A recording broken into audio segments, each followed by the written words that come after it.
네, 반갑습니다. 성도 여러분. 네, 5월 첫째 주 수요 저녁 예배 드리도록 하겠습니다. 네, 첫 찬양은 찬송가 64장 기뻐하며 경배하세 함께 찬양하시겠습니다.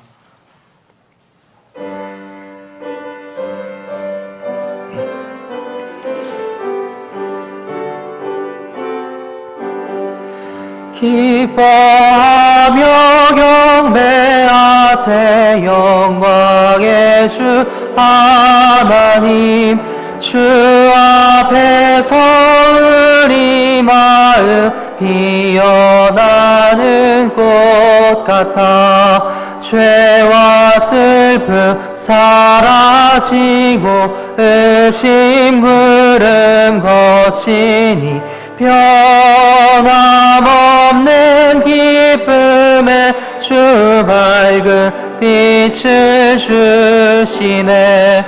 땅과 하늘 만물들이 주의 솜씨 빛내고 별과 천사 노래소리 끊임없이 드높아 물과 숲과 산과 골짜 들판이나 바다나 모든 만물 주의 살아 기뻐 찬양하여라. 우리 주는 사랑이요 복의 근원이시니 삶이 깊은 샘이 되어 바다처럼 넘치네. 아버지의 사랑 안에 우리 모두 형제니 서로 사랑하게 도와주시옵소서. 새벽별의 노래 따라 힘찬 찬송 부르니 주의 사랑 주리 되어 한맘 되게 하시네. 노래하며 행진하여 싸움에서 이기고 승전가를 높이 불러 주께 영광 돌리세. 네, 아멘. 네, 다음 찬양은 찬송가 588장 공중 나는 새를 보라 함께 찬양하시겠습니다.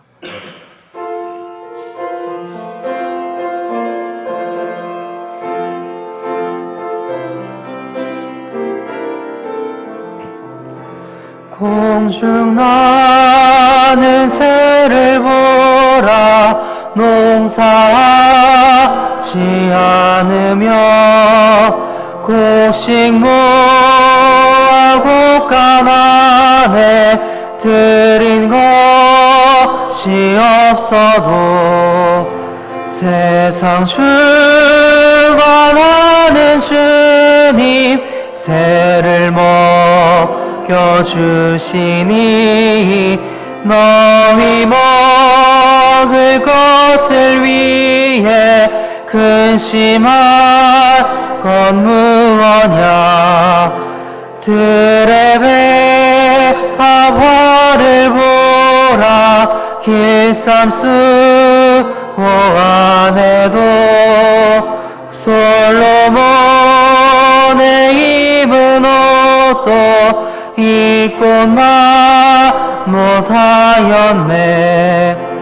아궁 속에 던질 불도 귀히 비시거든 사랑하는 자녀들은 이 비시지 않으랴.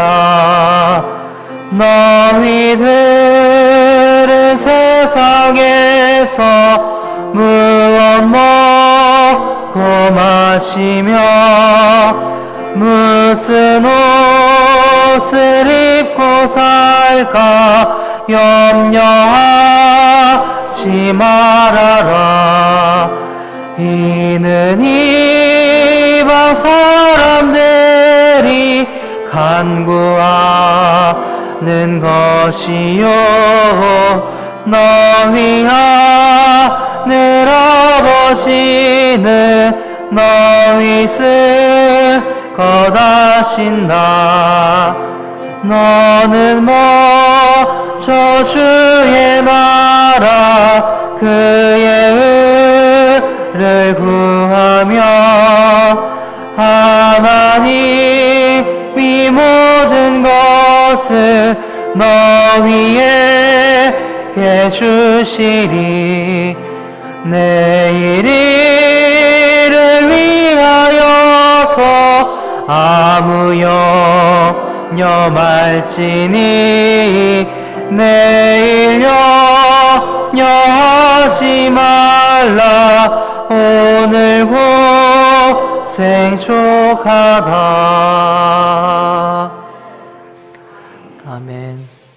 이 시간 예배를 위해서 신장호 집사님 나오셔서 기도하시겠습니다.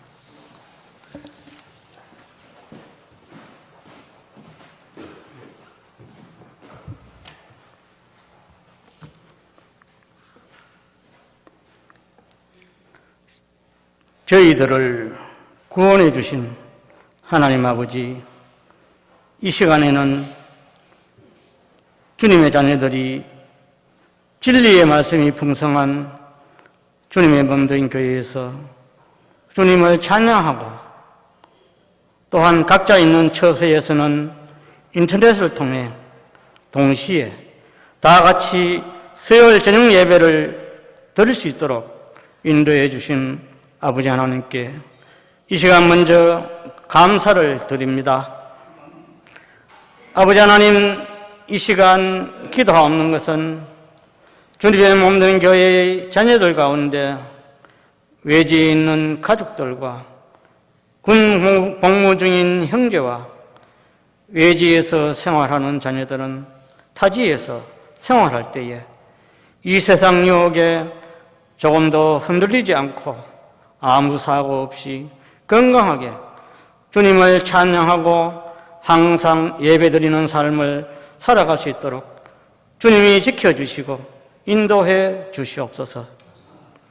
아버지 하나님, 이 시간에 말씀을 전하시는 우리 이동수 담임 목사님에게 영육간에 항상 강건케 해주시고 성령 충만케 해주셔서 주님의 말씀을 항상 언제 어디에서나 담대히 그대로 잘 전갈 수 있도록 주님께서 인도해 주시옵소서. 아버지 하나님, 예배 시간에 저희들은 마음으로 활짝 열고 목자가 전가하시는 말씀은 사람의 말이 아닌 성령께서 인도하시는 하나님의 말씀임을 기억하고 온전히 순종함으로써 성령 충만한 삶, 이때까지 지켜주시고 보호해 주신 하나님의 사랑과 은혜에 항상 감사한 마음으로 주님을 찬양하면서 살아갈 수 있도록 아버지께서 인도해 주시옵소서. 오늘도 주님께 예배를 드리는 주님 자녀들의 간절한 기도 제목을 주님께서 하나하나 응답해 주셔서 지금 현재 질병으로 인해서 고통받고 있는 주님 자녀들과 병원에서 치료받고 입원한 가족들과 건강이 나빠진 성도님들은 전능하신 주님의 손길로 아픈 것을 완전히 치료해 주셔서 생활하는데 아프지 않고 건강하게 주님을 잘 섬기며 살아갈 수 있도록 아버지께서 인도해 주시옵소서. 아버지 하나님, 말세에는 전쟁과 지진과 기근과 역병을 통해서 하늘로부터 두려운 광경과 표적들이 있으리라는 주님의 말씀을 이 세상 모든 사람들이 듣고 깨달아 작금에 온 세상에 퍼진 바이러스 역병 사태를 보고 이 세상의 모든 피조물들은 얼마나 나약한 존재인지 모두가 깨닫고 예수 그리스도를 알지 못하는 불쌍한 영혼들이 십자가에서 죽으시고 부활하신 예수 그리스도를 믿고 나의 주님으로 영접하게 해 주시옵소서. 아버지 하나님, 주님의 몸된 교회인 대구 성서 침례교회와 개척교회인 혁신 성서 침례교회에서 주님을 알지 못하는 불쌍한 영혼들이 복음을 듣고 구원받는 역사가 지속적으로 일어나도록 주님께서 인도해 주시옵소서. 아버지 하나님, 이번 코로나 바이러스 전염병 사태가 하루속히 종결되어서 끝나게 해 주셔서 주님 자녀들이 마음 놓고 다 함께 모여서 안전하게 하나님 아버지께 예배를 드릴 수 있도록 아버지께서 인도해 주시옵소서. 이 모든 말씀 예수님의 이름으로 기도했습니다. 아멘.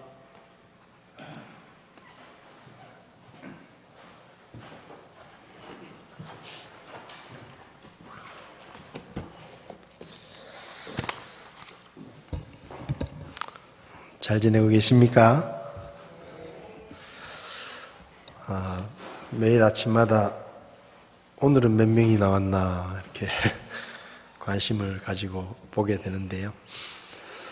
오늘 아침에는 2명인가 나왔는데 다 해외 사람들이고 지역 감염은 없다고 이렇게 나와서 참 생각해보면 800명씩 막 이렇게 대구에서만 800명씩 막 700명씩 나오던 때도 있었는데 한 명도 안 나왔다 그러니까 이게 꿈 같은 얘기처럼 들리는데 하여튼 빨리 잘 안정이 되어서 일상생활에 부담을 느끼지 않고 예배도 드리고 또 다닐 수 있었으면 좋겠습니다. 서로 기도해 주시면 좋겠습니다. 5월 한 달 동안은 주일학교 또 식당 운영을 하지 않고 찬양대 특송도 하지 않도록 그렇게 하겠습니다. 또 오실 때마다 마스크를 꼭 하고 오시고 예배 중에도 마스크를 착용을 해주시는 것이 피차간에 서로 좋을 것 같습니다. 사정으로 예배 오지 못하시는 분들 위해서 또 계속해서 온라인으로 저희들이 방송을 하고 있습니다. 다음 주일은 우리 교회가 세워진 지 46주년이 되는 주일입니다. 세월이 참 많이 지났습니다. 그죠? 우리 교회가 46살이 됐는데 개척교회도 개척을 하고 여러 가지로 참 교회가 할 일이 많이 있는데 앞으로도 더 크게 쓰임받는 교회가 될 수 있도록 기도해 주시고 또 지금까지 지켜주신 하나님의 은혜 우리가 함께 기뻐하면서 감사하는 그런 예배가 되었으면 좋겠습니다. 아무래도 이제 사회적 거리두기가 끝이 났으니까 오는 주일에는 좀 더 그동안 얼굴을 못 뵀던 분들이 뵐 수 있을 것 같아서 또 함께 모여서 하나님께 예배를 드렸으면 좋겠습니다. 우리 오정수 자매님 남편 이광등님께서 내일 이제 퇴원을 하십니다. 일단 퇴원을 하고 그 치료가 좀 남아 있는데 우선은 다음 주 월요일 날 서울에 가서 서울의 큰 병원에 가서 한번 상담을 받아보고 서울하고 대구하고 치료하는 방법이 비슷하면 대구에서 치료를 받으려고 생각을 하고 있습니다. 특별히 계속 기도해 주시고요. 또 김흥식 형제님, 또 임재훈 형제님, 또 우리 교회 안에 몸이 좀 불편하신 분들 이런 분들 서로 생각하시면서 기억하시고 또 멀리 있는 식구들, 특별히 외국에 있는 분들 위해서 또 기도해 주시면 좋겠습니다.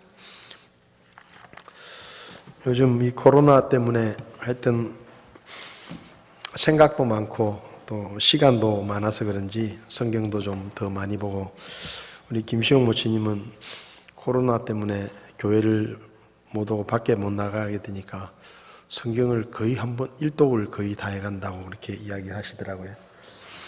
하나님의 말씀을 더 가까이 하고 기도하는 시간들을 더 많이 가졌으면 좋겠습니다.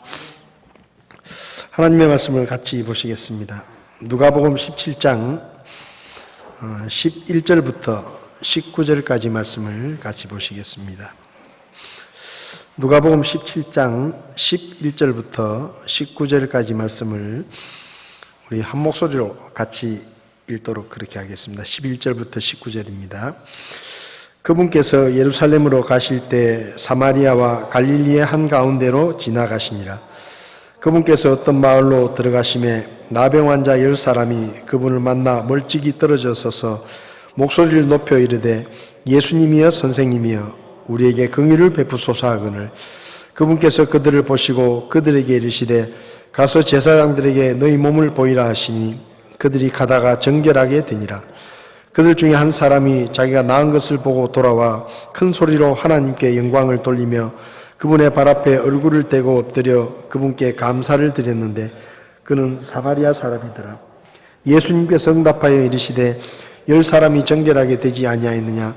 그런데 그 9사람은 어디 있느냐? 이 타국인 외에는 하나님께 영광을 돌리러 돌아온 자들을 찾지 못하였도다 하시고 그에게 이르시되 일어나 내 길로 가라. 내 믿음이 너를 온전하게 하였느니라 하시니라. 아멘. 자리에 앉으시겠습니다. 말씀 위해서 잠깐 기도하시겠습니다. 살아계신 하나님, 이 세상에 일어나는 일들을 바라볼 때 주님의 다시 오심이 가까웠다는 하나님의 말씀이 생각납니다. 주님, 우리가 이 시대를 바라보며 주님 다시 오실 때가 가까워진 이때에 더욱더 믿음으로 살게 하시고 하나님을 가까이 하며 말씀을 가까이 하며 기도를 통해 주의 뜻을 구하고 날마다의 삶 속에서 믿음으로 살아갈 수 있도록 저희들을 도와주시기를 원합니다. 이 시간 저희가 하나님의 말씀을 함께 나눕니다. 주의 성령님께서 우리 가운데서 친히 말씀하시고 말씀을 전하는 자나 듣는 자나 하나님의 뜻을 밝히 깨닫게 하시고 우리의 삶이 이전보다 더 하나님의 뜻에 합당한 믿음의 삶으로 주님께 영광을 돌릴 수 있도록 도와주시옵소서. 부족한 종을 붙들어 주시고 주님이 써 주시옵소서. 예수님의 이름으로 기도했습니다. 아멘. 지난 수요일 저녁에 설교 말씀이 생각이 나십니까? 지난 수요일 저녁에 주님의 말씀을 들을 때나 우리가 하나님의 일을 할 때에 내 안에 있는 믿음의 능력을 과소평가하지 말고 겨자씨 하나만한 작은 믿음이라도 우리가 그 믿음을 가지고 믿음으로 행동하면 하나님께서 놀라운 일을 이룰 수 있도록 역사하신다라는 말씀을 드렸습니다. 그리고 우리가 주님의 말씀을 듣거나 주님의 일을 할 때 우리가 하나님의 종이다 그런 마음을 가지고 하나님의 말씀을 들으면 종이 주인의 말을 듣는 것처럼 아무리 어려운 말씀이라도 순종할 마음이 생기고 또 실제로 순종할 수 있다.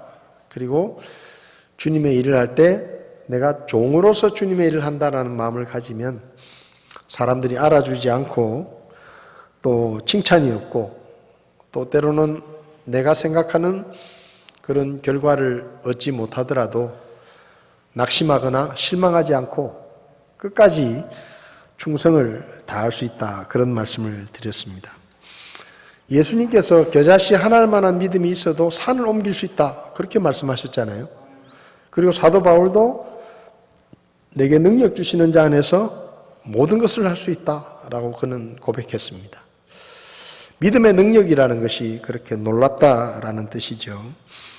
우리 안에 있는 믿음을 활용하고 그리고 우리 안에 있는 믿음의 능력을 발휘해서 우리가 주님께서 맡기신 일을 잘 감당했으면 좋겠습니다. 우리 교회도 이제 46주년이 되는데 우리 안에 있는 믿음을 가지고 주님의 말씀에 순종해서 앞으로 하나님 앞에 더 크게 쓰임받는 그런 교회가 되기를 소원합니다.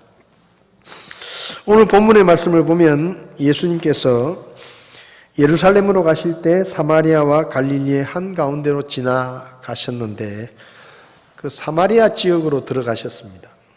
그리고 사마리아 지역에 있는 아주 작은 산골 마을에서 10명의 나병 환자를 고치시는 기적을 행하셨는데 그 기적을 통해서 10명의 이 나병 환자들이 고침을 받았는데 10명이 제사장에게 몸을 보이러 가다가 병이 나은 것을 다 알게 됐죠.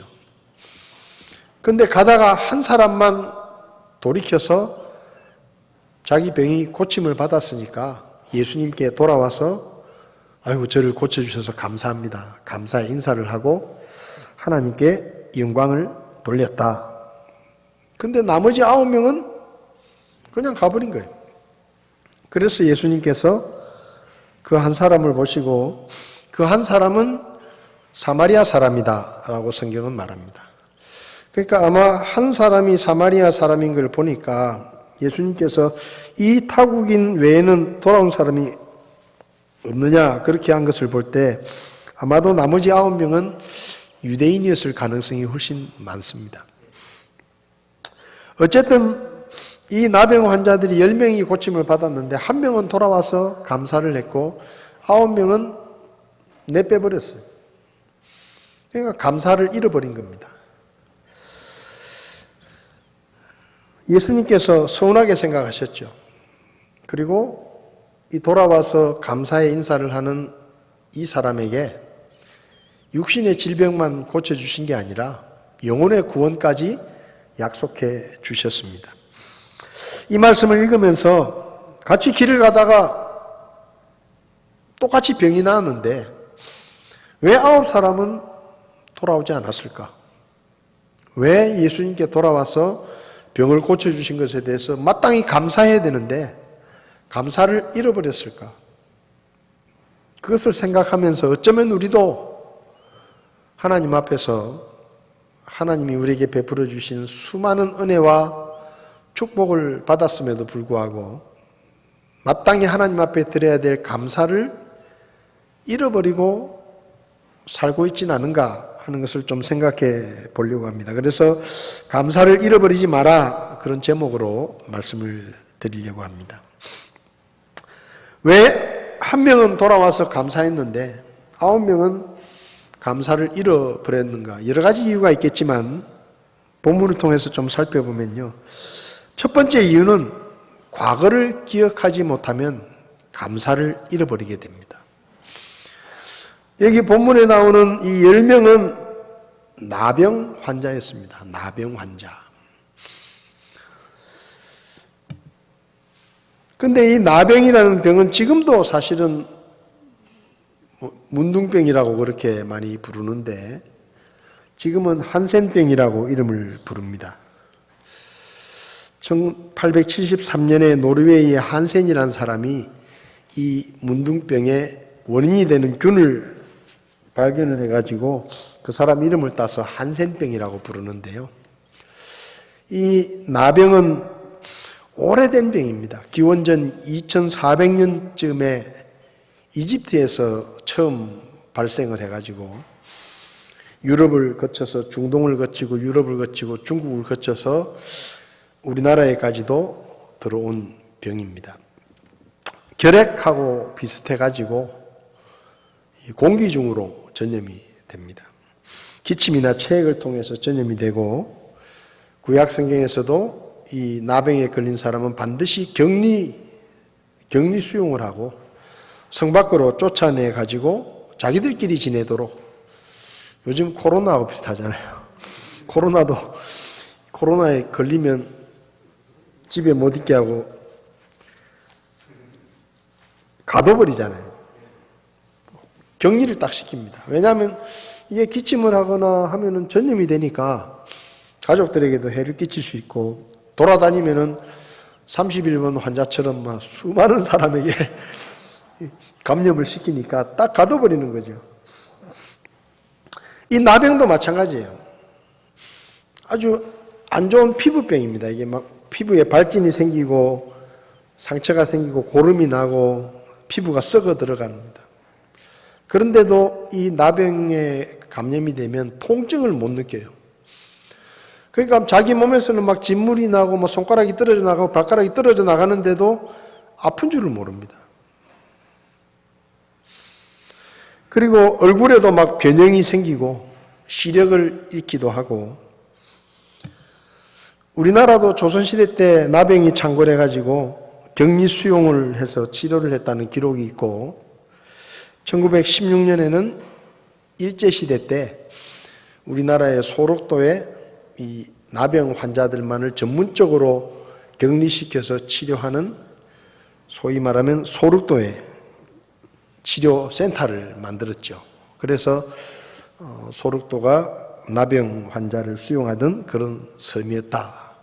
지금도 이제 우리가 그렇게 알고 있습니다. 1940년대쯤에 이 나병을 치료하는 치료제가 만들어져 가지고 살폰제라는 치료제가 사용이 시작됐고 1983년에 복합화학요법이라는 치료법이 발견이 돼 가지고 지금은 이제 이 나병을 상당히 치료를 할 수 있습니다. 근데 예수님 당시에 이 나병은 불치의 병이었습니다. 한번 걸리면 절대로 고치지 못하고 결국은 죽음에 이르는 아주 비참한 병이었습니다. 증상도 심하고 전염성도 심해서 하여튼 격리가 되고 성 밖으로 쫓겨나고 자기 혼자 움막을 만들고 지내든지 아니면 같은 병에 걸린 사람들끼리 이렇게 모여서 살아야 되는 그런 운명이었죠. 레위기 13장을 보면 나병에 걸린 사람은 이렇게 어디 모여 있거나 아니면 길을 갈 때 저쪽에서 사람이 오면 이 나병에 걸린 사람은 절대로 자기 몸을 감추면 안 됩니다. 자기를 감추고 있었던 옷을 찢고 그리고 머리에 뭘 쓰고 있었으면 그것도 벗고 그리고 입술을 가리고 소리를 질러야 돼요. 나는 부정한 사람입니다. 부정한 사람입니다. 부정하다 부정하다 소리를 지르면 큰 소리를 질러야 돼요. 그러면 저쪽에서 오던 사람이 그 사람의 몰골과 그 사람의 목소리를 듣고 아, 저 사람이 몹쓸병에 걸린 사람이구나. 그래가지고 멀리서부터 피해가는 거예요. 근데 만약에 나병에 걸린 사람이 그렇게 해야 되는데 그렇게 안 하잖아요. 그렇게 안 하고 그냥 사람들과 접촉을 하거나 사람들 사이에 영향을 끼치면 돌에 맞아 죽습니다. 전염성이 강해서 가족들과 같이 살지도 못하고 보통 도시 밖으로 쫓겨나서 그냥 비참하게 사는 것이 이 사람들의 운명이었습니다. 그러니까 여기 오늘 본문에 나오는 이 10명의 나병 환자는 예수님을 만나기 전까지 그렇게 비참한 삶을 살았다 이 말입니다. 성경에도 민수기 12장에서도 모세가 구수 여인을 취했을 때 미리암이 모세를 대적하잖아요. 비판하고. 그러니까 나병에 걸렸습니다. 그랬을 때 아론이 기도를 할 때 살이 반이나 썩어 죽은 자같이 되지 말게 해달라고 기도합니다. 그러니까 이 나병이라는 병이 한번 걸리면은 이건 정말로 치명적인 병이에요. 열왕기하 5장에도 시리아 왕의 군사령관이 나만 장군이 나오는데 이 나만 장군도 이 나병에 걸려가지고 온갖 좋은 물에 다 씻어보고 약도 써보고 의사도 다 찾아보고 안 되니까 이스라엘이라는 조그마한 나라에 사는 엘리사를 찾아오잖아요. 근데 찾아올 때 그냥 오는 게 아니고 온갖 보물을 다 싸가지고 자기 병을 고쳐달라고 옵니다. 이 병이 절대로 고칠 수 없는 병이기 때문에 그 큰 나라의 군사령관이 손바닥만한 나라에 엘리사를 찾아오는데 사정하러 오는 게 사정하러 보물을 싸가지고 제발 어떻게 좀 날 좀 고쳐다오 하고 사정을 하러 오는 겁니다. 그럴 정도로 이 병은 치명적이고 고치기 힘든 불치의 병이었는데 이 10명의 나병 환자들은 예수님을 만나기 전까지 그렇게 살았다 이 말이에요. 온몸에 고름이 나고 찐물이 나고 그냥 피부가 썩어 들어가고 손가락이 떨어져 나가고 절대로 고치지 못하는 이런 비참한 삶을 살았는데 예수님을 만나가지고 예수님이 단번에 그 병을 고쳐주셔서 완전히 고쳐주셔가지고 이제는 다시 일상의 삶으로 돌아갈 수 있게 됐는데 이 사람들이 병이 낫고 나니까 자기들이 그 병에 걸렸을 때 얼마나 비참하게 살았는지를 까마득하게 잊어버린 거예요. 그게 생각났으면 그냥 갔겠습니까? 돌아와서 10번이라도 땅에 엎드려서 절을 하면서 10번이라도 감사하죠. 근데 한 명 말고 9명은 그냥 병 고쳤다는 것 때문에 좋아서 도망갔는지 어쨌든 간에 막 내빼버렸어요. 예수님한테 고맙다 인사도 안 하고.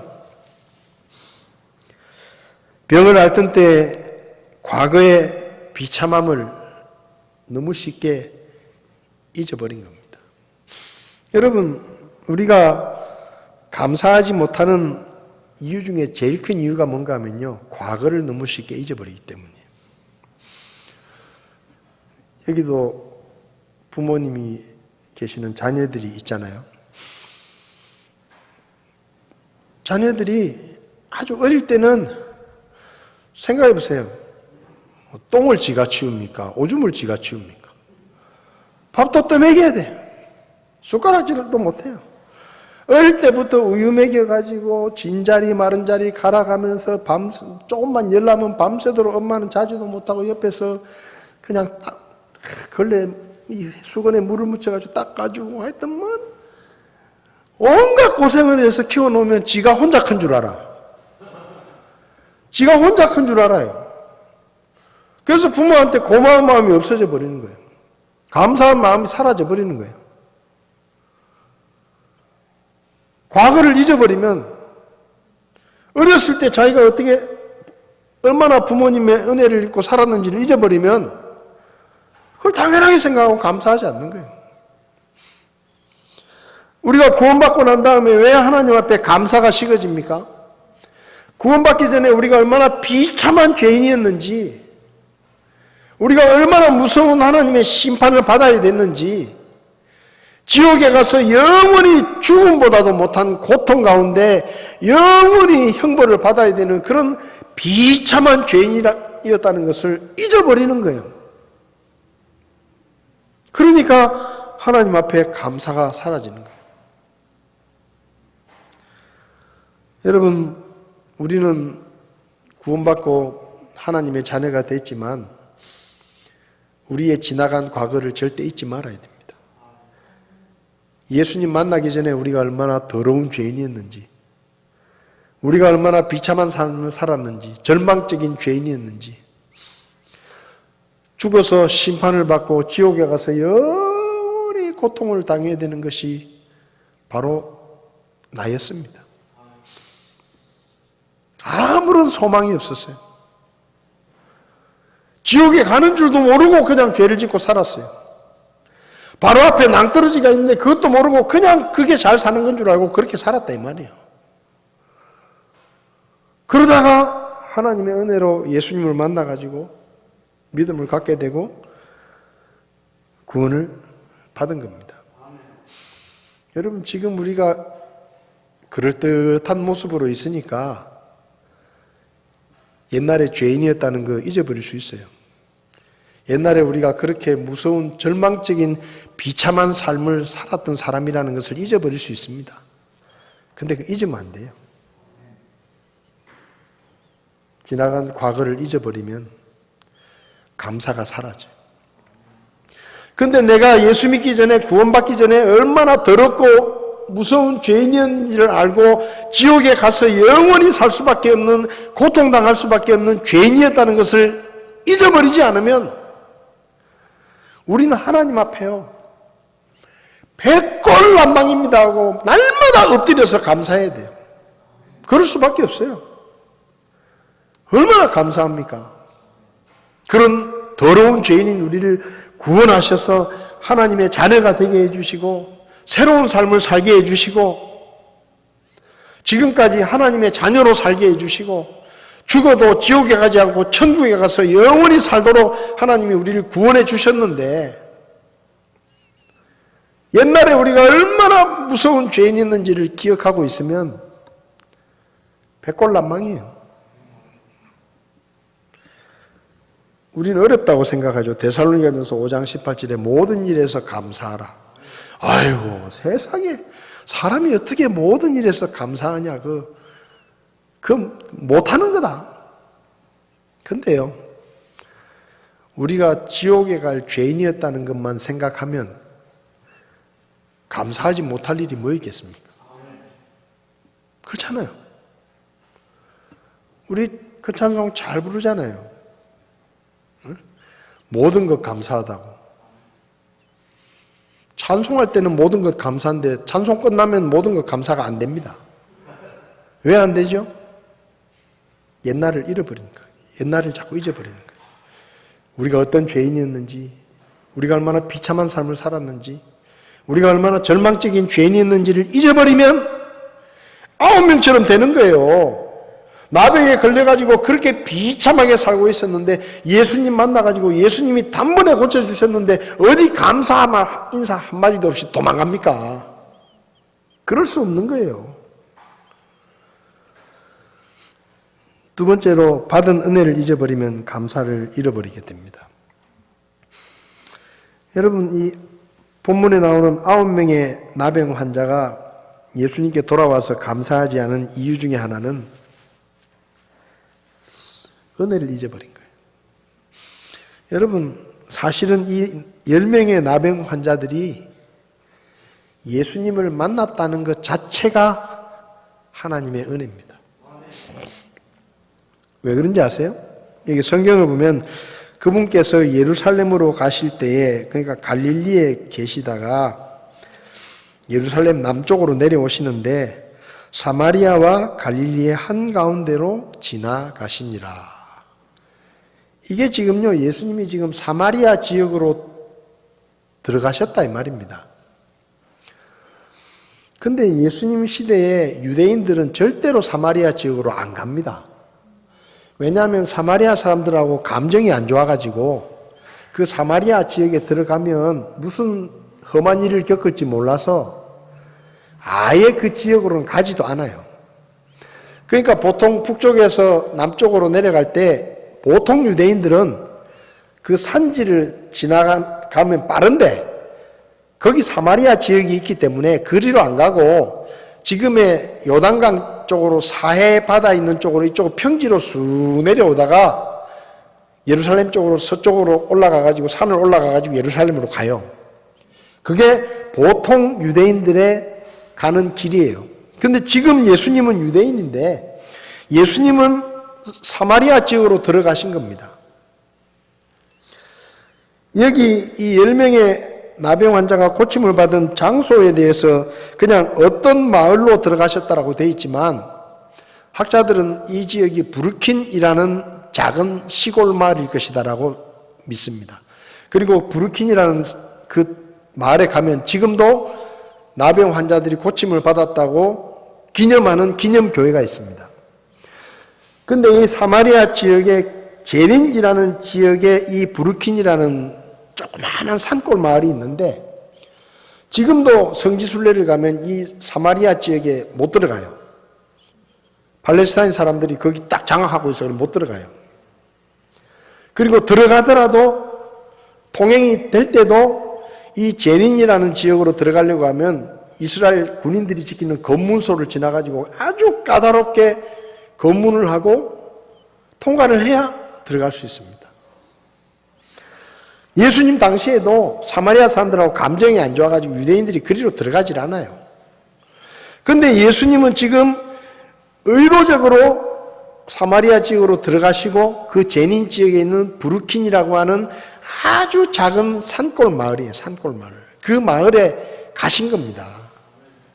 왜 가셨겠어요? 이 10명의 나병 환자들을 만나주시려고 간 거예요. 만나주시려고.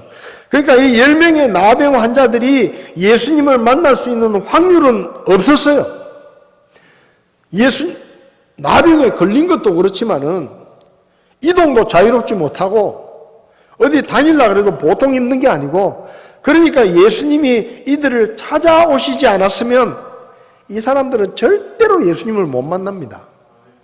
근데 예수님이 일부러 사마리아 지역으로 들어오시고 부르킨이라고 하는 아주 작은 산골 마을까지 오신 거예요. 왜? 이 10명이 나병 환자를 만나기 위해서. 그러니까 만난 것 자체가 은혜다 이 말이에요. 예수님이 찾아오셨으니까 만날 수 있는 것이지, 예수님이 안 찾아오셨으면 이 사람들은 절대로 예수님을 만날 수 없는 사람들이에요.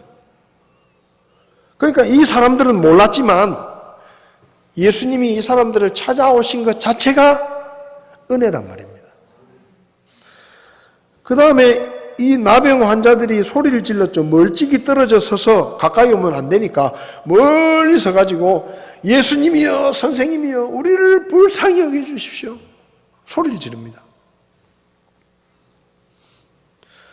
보통 유대인들은 멀리서 나병 환자들이 소리를 지르면 쳐다보지도 않아요. 그 더러운 병에 걸린 사람들을 왜 쳐다봅니까? 말 상대도 안 해요. 그냥 요즘으로 말하면 개무시해요. 그냥 뭐라고 떠들든지 소리를 지르든지 뭐 신경도 쓰지 않아요. 오히려 잘못 소리 지르다가는 돌에 맞아요. 좀 시끄럽다. 어디서 돌아다니냐. 어디 더러운 병에 걸려가지고 나돌아다니고 있냐면서 멀리서 돌을 던져가지고 돌에 얻어맞아요.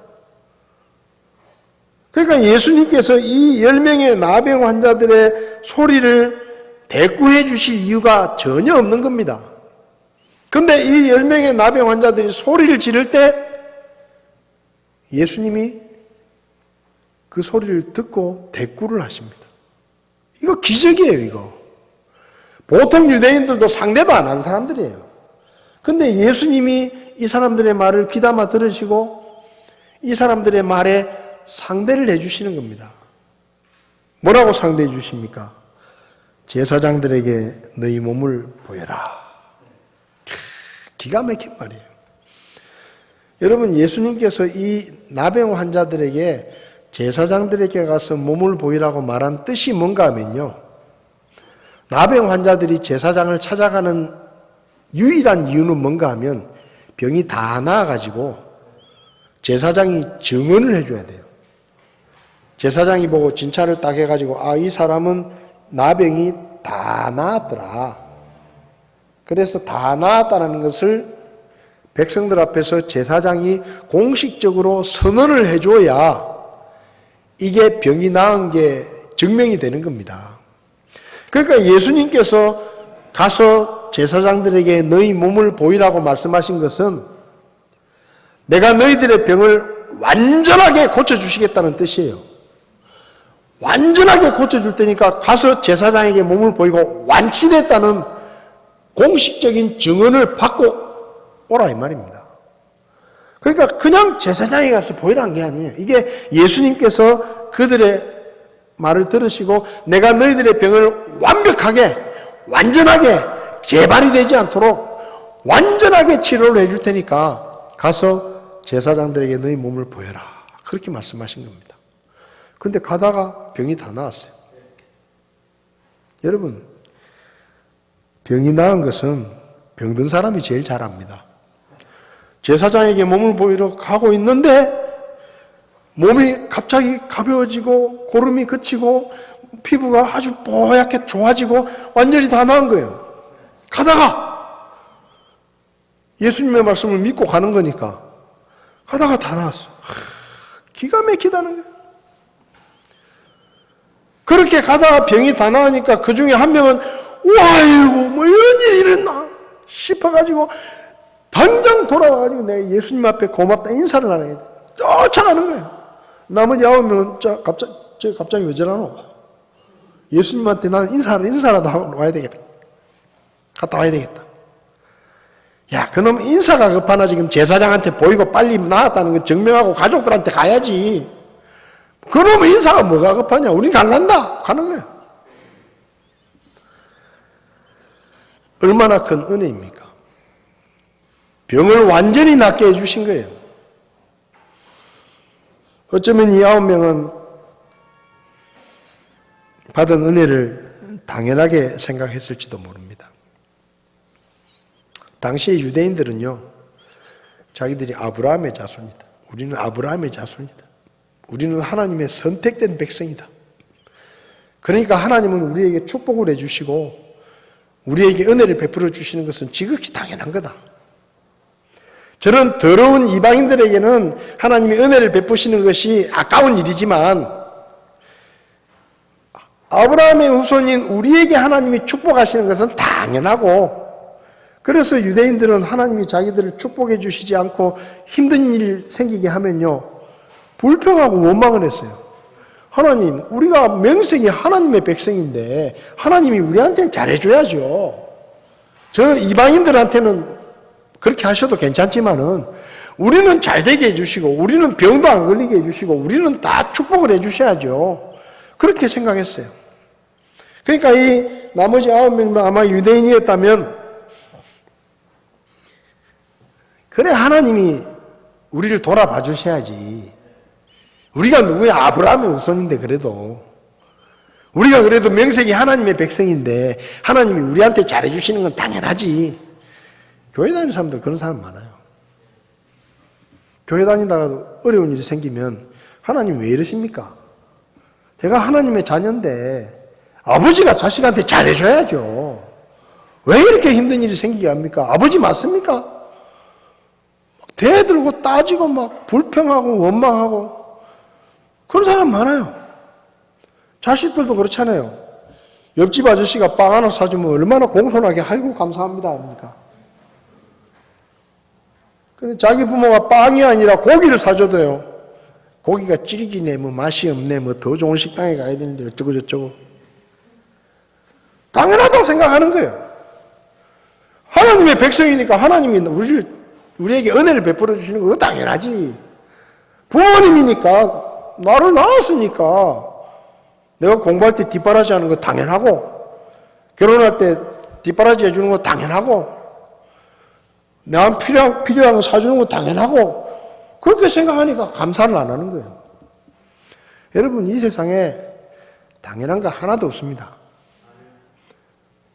여기 부모님 계시는 분들 잘 들어요. 부모가 여러분들에게 해주는 것 중에 당연한 거 하나도 없어요. 다 사랑이고 부모님이 사랑하시니까 베풀어 주는 거예요. 그 고마운 줄 알아야 돼. 고마운 줄. 감사할 줄 알아야 되는 거예요. 이 9명은 우리는 아브라함의 백성이니까 하나님이 우리한테 잘해주시는 건 당연하지. 이 병이 나은 거 그거 당연하지. 그러니까 뭐 따로 뭐 인사할 게 뭐 있겠냐. 그렇게 생각했을지도 몰라요. 여러분 우리가 하나님의 은혜를 받았다는 거 잊지 말아야 됩니다. 우리 누구였어요? 아브라함의 후손이 아닙니다. 우리는 유대인이 아니에요. 우리는 성경 말씀대로 수에 질 가치도 없는 유대인들이 개처럼 여기는 이방인이었어요. 하나님과 아무 상관없는 사람들이었어요. 근데 예수님이 누구를 찾아왔어요? 우리를 찾아왔어요. 그리고 우리를 상대해 주셨어요. 그리고 우리를 용서해 주셨어요. 우리의 더러운 죄의 병을 고쳐 주셨어요. 깨끗하게 낫게 해주셨어요. 재발 없이. 그리고 우리에게 놀라운 천국의 소망을 주셨다 이 말입니다. 얼마나 큰 은혜를 우리가 입었는데 그 은혜를 잊어버리고 감사하지 않는다는 것은 배은망덕한 거예요. 은혜를 알아야 돼요. 은혜를. 결혼한 사람들이요 서로 배우자에 대해서 은혜를 알아야 됩니다. 아이고 저 사람이니까 내하고 살아주지. 그럼 늘 감사해요. 근데 반대로 내니까 니하고 살아주지. 그러면요 감사가 없습니다. 내가 너를 구제했다. 감사가 없어요. 아, 저 사람이니까 참고 날 살아주지. 저 사람이니까 날 사랑해주지. 그러면 얼마나 고맙겠어요. 여러분 천지 만물을 지으신 창조주 하나님이 뭐가 아쉬워서 우리같이 더러운 죄인을 사랑하시고 찾아와 주시고 자기 목숨을 대가로 치르고 우리를 구원하시고 우리에게 하나님의 자녀로 삼아주시고 천국에 가서 살 수 있도록 해주셨겠어요. 왜? 은혜니까. 은혜니까 그런 거예요. 그 은혜를 잊어버리지 말아야 돼요. 은혜를 받고도 그 은혜를 잊어버리면 정말로 배은망덕입니다. 여기 9명은 배은망덕한 사람들이에요. 마지막으로 주님의 진심을 모르면 감사를 잃어버리게 됩니다. 9명은 예수님의 진심을 알지 못했던 것 같습니다. 이 9명이 왜 돌아와서 인사를 안 했을까? 제 나름대로 상상력을 동원해 봤습니다. 야, 우리가 정말 고치기 힘든 병을 고쳤잖아. 근데 우리가 예수님한테 가면 어쩌면 예수님이 돈 내놓으라 할지도 몰라. 야, 내가 니들 병을 고쳐주는데 어떻게 맨입에 가냐. 왜? 의사들은 다 그렇게 하잖아요. 의사들은 병 고치고 돈을 받잖아요. 그러니까 이 9명이 가다가 돌아가서 인사라도 하러 갈까 하다가 아무래도 가면 뭔가 예수님이 뭔가 바라실지도 모르고 뭐라도 좀 보상을 바라시면 우리는 좀 뭐 해드릴 것도 없는데 혹시 뭐 그럼 얼마나 난처하겠냐. 그러니까 막 가자. 그랬을지도 몰라요. 제 상상에. 그렇잖아요. 은혜를 입었는데 가면은 뭔가 좀 고맙다고 표시도 해야 되고 뭐 돈이라도 좀 달라 그러면 드려야 되는데 그게 부담이 될 수도 있잖아요. 근데 이게 오해예요. 하나님이 우리에게 뭔가를 베푸시면 우리는 무슨 생각을 하는가 하면 하나님 앞에 갚아야 되는데 이렇게 생각하잖아요. 뭔가를 갚아야 된다고 생각해요. 근데 여러분, 하나님은 우리에게 뭔가를 바라시는 분이 아니에요. 여기에 한 사람이 와서 큰 소리로 하나님께 영광을 돌며 돌아와서 얼굴을 대고 엎드려서 감사를 드렸는데 예수님이 야, 너 잘 왔다. 돈 좀 내라. 그렇게 하셨습니까? 아니에요. 그냥 베푸신 거예요. 여러분, 예수님은 그냥 베푸십니다. 하나님의 은혜는 그냥 베풀어 주시는 거예요. 그리고 예수님의 진심은 뭐죠? 이 10명의 나병 환자들에게 육체의 병을 고쳐주는 것보다 더 깊은 예수님의 진심이 있어요. 예수님의 관심은 그들의 영혼을 구원하는 것입니다. 더 큰 것이 있어요. 그것까지 주고 싶은 거예요, 예수님은. 왜 예수님이 병자를 고치십니까? 왜 하나님의 아들이 이 땅에 오셨습니까? 왜 예수님이 십자가에서 죽으셨습니까? 육체의 병을 고쳐주시기 위해서가 아니라 우리를 영원한 멸망에서 구원해 주시기 위해서 그 일을 하신 거예요. 지금 10명의 나병 환자들의 병을 예수님이 왜 고쳐주십니까? 육신의 병을 고쳐주시기 위해서가 아니에요. 그 병을 고쳐주면 저들이 내가 하나님의 아들인 것을 믿게 될 것이고 그러면 영혼을 구원하시겠다는 뜻으로 은혜를 베푸신 겁니다. 근데 9명은 도망갔죠. 한 명은 돌아왔습니다. 아이고 예수님 감사합니다. 근데 예수님이 뭐라 그러죠? 19절을 보면 그에게 이르시되 일어나 내 길로 가라. 내 믿음이 너를 온전하게 하였느니라. 내 믿음이 너를 구원하였느니라 이렇게 번역할 수도 있어요. 근데 여기서 구원이란 말은 이 사람 이미 병이 다 나았잖아요. 이미 나병이 다 나았으니까 네 병이 낫게 될 것이다 이 말이 아니에요. 이미 병은 다 완전히 나았어요. 그러면 내 믿음이 너를 구원한다는 말은 무슨 말입니까? 예수님께서 이 사람 마음속에 있는 믿음을 보시고 그에게 영혼의 구원을 약속하신 거예요. 여러분, 예수님의 진심은 이겁니다. 하나라도 더 주고 싶고 더 베풀고 싶고 더 축복하기 원하시는 게 예수님의 진심이에요. 우리가 예수님의 진심을 모르면 감사가 안 돼요.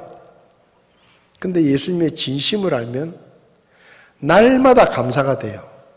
그분은 내가 잘 되길 바라시고 그분은 나에게 하나라도 더 주고 싶어 하시고 그분은 나에게 하나라도 더 복을 주시기 원하시는 분이고 그걸 우리가 알면 날마다 감사하죠. 날마다. 여러분, 하나님의 진심을 우리가 알아야 돼요. 하나님의 진심은 우리를 써먹는 게 아닙니다. 우리를 이용하시는 게 아니에요. 우리를 통해서 그분의 유익을 얻으시는 게 아니에요.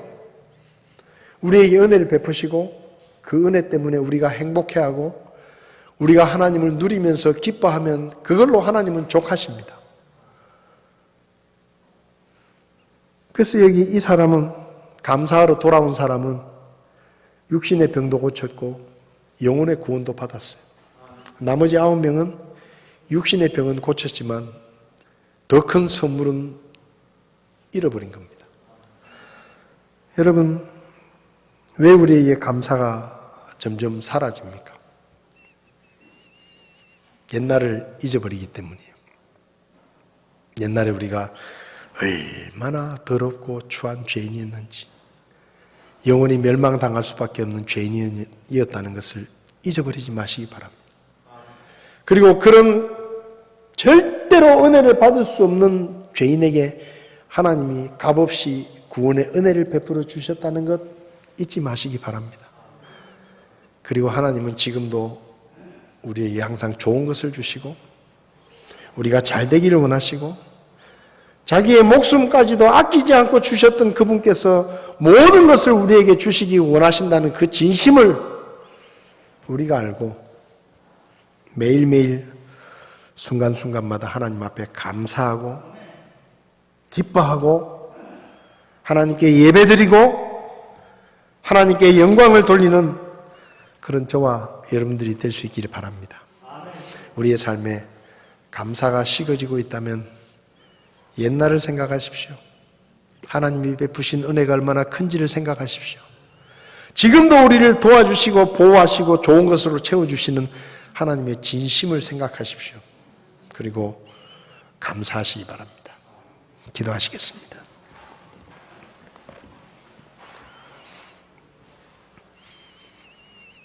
하나님, 구원받기 전에 우리는 정말로 더럽고 머리끝부터 발끝까지 온통 죄로 가득한 영원히 심판받을 죄인이었습니다. 지옥에 가서 영원히 살아야 되는 절망적인 죄인이었습니다. 그런 우리를 찾아와 주시고 목숨까지 아끼지 않고 내어주셔서 구원받게 해주신 하나님의 은혜를 감사합니다. 지금도 더러운 게 많고 불순종하며 하나님의 마음을 아프게 할 때가 많은데 하나님은 여전히 우리에게 좋은 것을 주시고 선을 베푸시고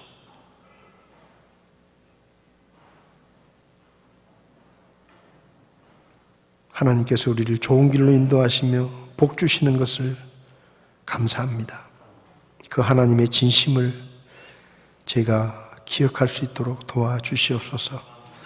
그래서 우리의 평생 하나님 앞에 백골난망의 심정으로 날마다 순간순간마다 하나님 앞에 감사와 찬양으로 주님께 영광 돌리며 살아갈 수 있도록 저희를 도와주시기를 바랍니다. 우리가 사는 동안에 감사를 잃어버리고 살지 않도록 저희를 도와주시옵소서. 우리를 죄악 가운데서 구원해 주신 예수님의 이름으로 기도했습니다. 아멘. 예배를 마치겠습니다.